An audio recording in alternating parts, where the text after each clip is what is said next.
প্রিয় শিক্ষার্থীবৃন্দ, আশা করি সবাই ভালো আছো। আমি আজকে তোমাদের ঘাসফড়িং এর দ্বিতীয় ক্লাসটা নিচ্ছি। তো গতদিনে আমি যেটা পড়িয়েছিলাম বেসিক্যালি আজকে সেটারই একটা সাপ্লিমেন্টারি আর একটা ক্লাস। আমি শর্টকাট, ওদিন তো খুব বেশি দূরে যেতে পারিনি, অল্প কিছু পড়িয়েছিলাম আজকেও। তো গতদিন আমরা যেটা পড়িয়েছিলাম ঘাসফড়িং এর রক্ত সংবহন তন্ত্র, সরাসরি আমরা রক্ত সংবহন তন্ত্র পড়ালাম। তো আজকে আজকে তোমাদের আহ কিসে যাব দেখি আগে। আজকে তোমাদের যে জিনিসটা পড়াবো সেটা হলো, আগে হলো হৃৎপিণ্ড, ঘাসফড়িং এর হৃৎপিণ্ড।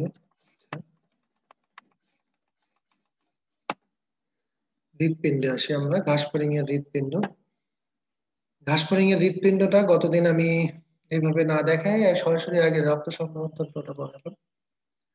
তো যেহেতু আজকে আর একটা সুযোগ পেলাম, তো ঘাসফড়িং এর রক্ত সংবহন তন্ত্রে আমরা যদি যাই, তাহলে ঘাসফড়িং এর রক্ত সংবহন তন্ত্র এটা হচ্ছে আসলে আমরা গতদিন যেটা পড়েছিলাম যে অনুন্নত ধরনের, এবং এটা হচ্ছে রক্ত সংবহন তন্ত্র মূলত হচ্ছে দুই ভাবে ভাগ করা হয় প্রাণী রাজ্যে, সেটা হচ্ছে উন্মুক্ত আর হলো বদ্ধ। ঘাসফড়িং একটা কিন্তু উন্মুক্ত ধরনের রক্ত সংবহন তন্ত্র, এবং এটা সাধারণত রক্ত সংবহন তন্ত্র আমরা যখন করেছিলাম যে প্রধানত তিনটা অংশ নিয়ে গঠিত, একটা হিমোসিল, হিমোলিম্ফ, আর একটা হচ্ছে পৃষ্ঠীয় বাহিকা। তো এই পৃষ্ঠীয় বাহিকাটাই মূলত হচ্ছে এরাই হৃৎপিণ্ড হিসাবে কাজ করে থাকে, সেই পৃষ্ঠীয় বাহিকাটা। আমরা হিমোসিল, হিমোলিম্ফ এগুলো সম্পর্কে আলোচনা করেছিলাম। পৃষ্ঠীয় বাহিকাটা আজকে একটু ডিটেলস আলোচনা করছি। পৃষ্ঠীয় বাহিকা, যে এই বাহিকাটাই মূলত একটা অংশ, বাহিকা পুরোটা মিলেই কিন্তু তোমার আহ হৃৎপিণ্ডের মতো কাজ করে থাকে। তো ঘাসফড়িং এর যে হৃৎপিণ্ড, সেই হৃৎপিণ্ড আমরা দেখতে পাচ্ছি এখানে, দেখো এই যে, আশা করি খুব চমৎকার তোমরা ক্লিয়ার দেখতে পাচ্ছ।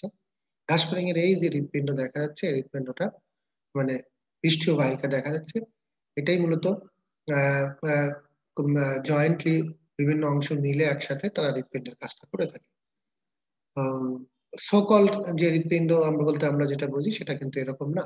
এই হৃৎপিণ্ডগুলো একটু অন্যরকম, প্রকোষ্ঠ বিশিষ্ট, বিভিন্ন কয়েকটি প্রকোষ্ঠে বিভক্ত। মানুষের হৃৎপিণ্ড আমরা জানি, আমরা যদি মানুষের হৃৎপিণ্ডের দিকে তাকাই তাহলে দেখবো যে মানুষের হৃৎপিণ্ডের কিন্তু একটা কি মোচাকৃতি একটা অঙ্গ থাকে। সে অঙ্গের মধ্যে চারটা প্রকোষ্ঠ থাকে, দুইটা অলিন্দ, দুইটা নিলয়, তাই তো। একদিক দিয়ে রক্ত প্রবেশ করে, আর একদিক দিয়ে বের হয়ে যায়। একদিক দিয়ে অক্সিজেন যুক্ত রক্ত, আর একদিক দিয়ে কার্বন ডাই অক্সাইড সমৃদ্ধ রক্ত। এবং সে রক্তগুলি কি হচ্ছে, হৃৎপিণ্ড, তারপরে ধমনী, শিরা, এর ভিতরেই কিন্তু আবদ্ধ থাকছে। আমাদের দেহের ভিতরে যে ফাঁকা যে সিলম আছে, সে সিলমে কিন্তু আসতেছে না। দেহ গহ্বর বা যে সিলমটা থাকে, সে সিলমে কিন্তু এই রক্তটা যায় না। রক্ত এটার মাধ্যমে একেবারে ফাইনালি যায় কৈশিক জালিকা, কৈশিক জালিকার থেকে ব্যাপন প্রক্রিয়া বিভিন্ন সেলে সেলে চলে যাচ্ছে। এগুলি হচ্ছে আমরা যেটা উন্নত প্রাণী বা আমরা নিজেরা যেটা কমন আর কি, সেই রক্ত সংবহন তন্ত্রের মেকানিজম বললাম, বা সেটার সিস্টেমটা কিরকম সেটা বললাম। এখন আমরা আসি যে ঘাসফড়িং এর এই যে হৃৎপিণ্ড, আমরা এখানে আসলে ছবি দেওয়া আছে বোঝার, ভালো করে বোঝার জন্য তোমার এই তেলাপোকাটাই তোমাদের ঘাসফড়িং দেওয়া হয়েছে, কিন্তু তেলাপোকাই মূলত সবকিছু বইয়ে ব্যবহার করা হয়েছে। তো এটা অত্যন্ত ভালোভাবে ক্লিয়ার ভাবে জিনিসটা, কনসেপশনটা ক্লিয়ার হওয়ার জন্য এটা করা হয়। আচ্ছা, তো ঘাসফড়িং এর যে হৃৎপিণ্ড সেটা কিন্তু মূলত দুইটা ভাগে ভাগ। একটা হচ্ছে নলাকার অংশ, এই যে আমরা দেখতে পাওয়া, একটা হলো নলাকার অংশ, আর একটা হচ্ছে তোমার হৃদযন্ত্র। হ্যাঁ, নলাকার অংশ এবং হৃদযন্ত্র, এই দুটো অংশে বিভক্ত। নলাকার অংশ যেটা আমরা দেখছি, এই যে নলাকার অংশটা, এই একটা নলাকার অংশ, আর এই যে পিছনে একটা নলাকার অংশ। নলাকার অংশকে দুই ভাগে ভাগ করা হয়েছে, একটা হলো সম্মুখ আওটা, আর একটার নাম দেওয়া হয়েছে পশ্চাৎ আওটা। ঠিক আছে, সম্মুখ আওটা আর পশ্চাৎ আওটা। তো আর হচ্ছে যে তোমার এরপরে আসছে তার নলাকার অংশ গেল। নলাকার অংশে কিন্তু কোনো কপাটিকা বা অস্ট্রিয়া, হ্যাঁ, এইগুলি কিন্তু থাকে না, কিন্তু কিংবা কোনো হৃদপেশি, এগুলি কিন্তু এই নলাকার অংশে থাকে না। হ্যাঁ, যে পেশি জাতীয় কোনো কিছু নাই নলাকার অংশে। তো এটা হচ্ছে সোজা নলাকার অংশ গেল। আর একটা হচ্ছে হৃদযন্ত্র। হৃদযন্ত্র, এই যে মাঝের মাঝের যে অংশটা আমরা দেখতে পাচ্ছি, এটা হচ্ছে হৃদযন্ত্র। তো এইখানে দেখো কয়টা প্রকোষ্ঠ আছে, একটা দুইটা তিনটা চারটা পাঁচটা ছয়টা সাতটা, এই সাতটা প্রকোষ্ঠ আছে। দেখো প্রকোষ্ঠগুলি কিন্তু এই যে এখানে ছিদ্র দেখা যাচ্ছে, হ্যাঁ, একজোড়া করে ছিদ্র, অস্ট্রিয়া নামক একজোড়া করে ছিদ্র থাকে পার্শ্ব দিকে, এক অস্ট্রিয়া নামক ছিদ্র থাকে। হম, ছিদ্র থাকে, ছিদ্র প্রত্যেকটা ছিদ্র। এরপরে এখান থেকে এই প্রকোষ্ঠ থেকে যখন আর একটা প্রকোষ্ঠে রক্ত যায়, এই প্রকোষ্ঠে যখন থেকে রক্ত তখন আর একটা প্রকোষ্ঠে যায়, তখন কিন্তু এইখানে এক ধরনের পেশি বা ভালভ আছে। হ্যাঁ, তোমার এক ধরনের ভালভ আছে, সেই কপাটিকা, সেই কপাটিকা গুলো কিন্তু রক্তকে এরকম পশ্চাৎ দিকে যেতে বাধ্য করে, বাধা দেয়। রক্ত যাতে সবসময় সম্মুখ মুখে এভাবে যেতে পারে, হ্যাঁ, সম্মুখ মুখে যায়।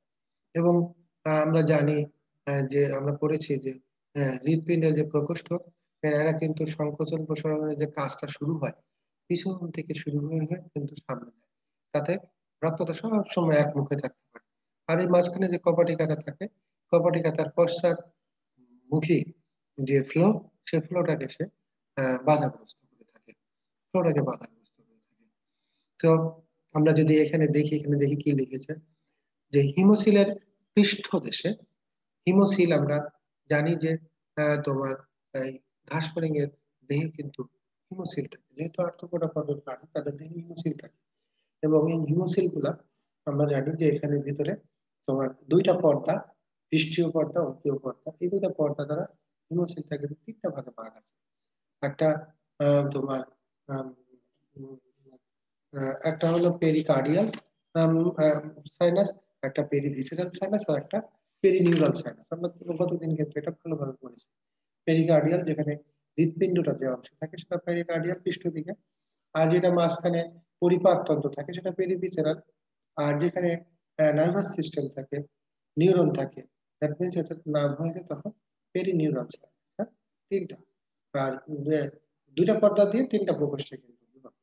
এখানে বলছে যে হিমোসিলের পৃষ্ঠদেশে, হিমোসিলের পৃষ্ঠদেশে টার্গামের ঠিক নিচে, টার্গাম কোনগুলো, এই যে টার্গাম, এগুলো হচ্ছে টার্গাম, হ্যাঁ, বাইরে এখানে একটা টার্গাম নামক একটা পর্দা থাকে। টার্গামের ঠিক নিচে এখানে আহ, কয়টা প্রকোষ্ঠ বললাম, একটু দেখি দাঁড়াও, এরকম বলে কেন,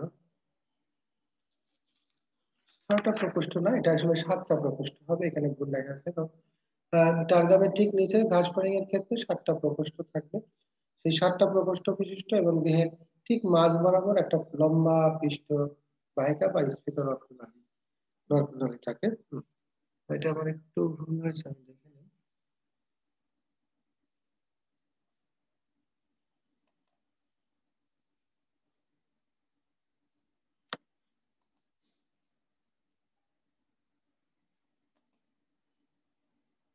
উম,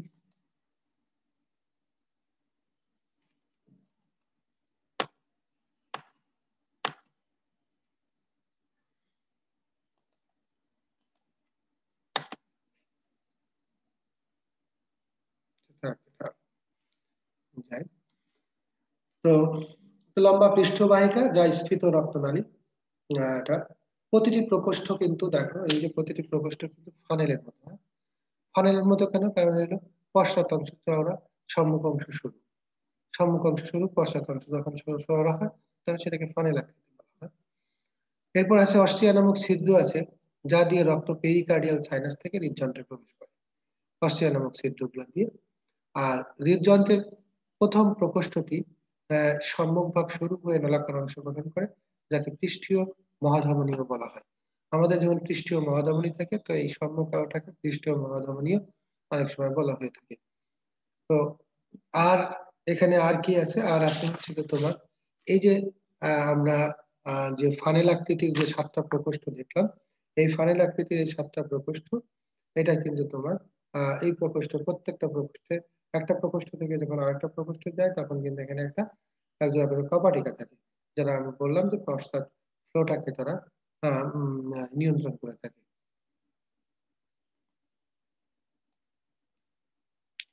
এরপরে যে এই যে পার্শ্ব দিকে আমরা দেখতে পাচ্ছি 1 2 3 4 5 6 6 জোড়া, আহ, উম, আহ, 6 সেট, 6 সেট, এবং প্রত্যেকটাই কিন্তু তোমার 6 জোড়া করে থাকে। হ্যাঁ, এই যে অ্যালারি পেশি থাকে, হ্যাঁ, অ্যালারি প্রতিটি প্রকোষ্ঠের পার্শ্ব দিকে একটা করে মোট 1 জোড়া ছিদ্র তো বলছি আমি, আর হচ্ছে যে তোমার অ্যালারি পেশি থাকে। হ্যাঁ, এই অ্যালারি পেশিগুলা 6 জোড়া করে যে অ্যালারি পেশি, তো এই অ্যালারি পেশিগুলি হচ্ছে মূলত এই হৃৎপিণ্ডের সংকুচিত, অ্যালারি পেশি যখন সংকুচিত প্রসারিত হয়, যখন সংকুচিত হচ্ছে অ্যালারি পেশিগুলি, তখন কিন্তু রক্ত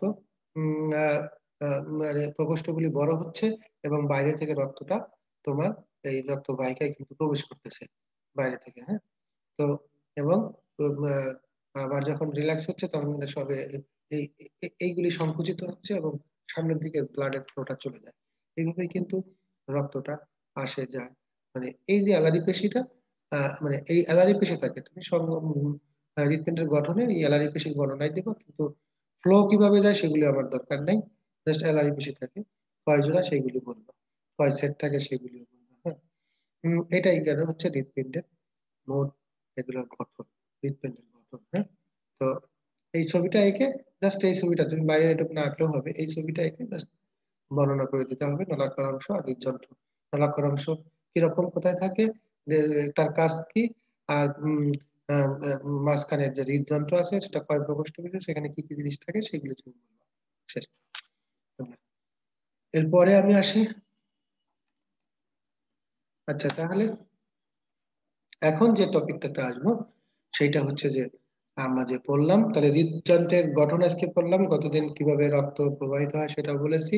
এখন আসি আমরা এই সিলম এবং হিমোসিল, সিলম এবং হিমোসিলের মধ্যে পার্থক্যটা কি। আমরা তো বারবার এর হিমোসিল বললাম। হ্যাঁ, হিমোসিল, যে যে সাইনাসের কথা বললাম। হ্যাঁ, তো সিলম হচ্ছে যে প্রাণীর দেহ প্রাচীর ও পৌষ্টিক নালী, দেহ প্রাচীর ও পৌষ্টিক নালীর মধ্যবর্তী সিলোমিক তরলপূর্ণ যে গহ্বর, এটাকে সিলম বলা হয়। সিলোমিক তরলপূর্ণ যে গহ্বর থাকে সেটাকে, মানে পৌষ্টিক নালী ও দেহ প্রাচীরের মধ্যবর্তী যে গহ্বর সেটাই কিন্তু সিলোম। আর হিমোসিল, হিমোসিল থাকে আর্থ্রোপোডা, তাই তো? আর্থ্রোপোডার যে হিমোসিল সেটা হলো কি দেহ প্রাচীর ও পৌষ্টিক নালীর মধ্যবর্তী রক্তপূর্ণ গহ্বরকে হিমোসিল, এটা বলতেছে। হুম। আর সিলোম দেহের কোনো অঙ্গ বা উপাঙ্গে প্রসারিত হয় না, কিন্তু হিমোসিল দেহের কোনো উপাঙ্গে প্রসারিত হয়। হিমোসিল দেহের কোনো উপাঙ্গে প্রসারিত হয়। ঠিক গেল।